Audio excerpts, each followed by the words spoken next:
China থেকে আমাদের ভিয়েতনামের ফ্লাইটটা রাতে থাকায় আমরা ভিয়েতনামে পৌঁছাতে প্রায় মাঝরাত হয়ে গিয়েছিল। আর খুব ভোরে ভোরেই আমরা হালুংবের দিকে রওনা দিলাম।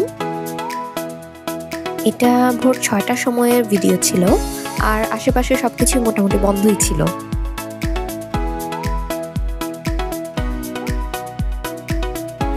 তাই ওই সময়টার কিছুটা রোড ভিউ আপনাদের সাথে শেয়ার করলাম।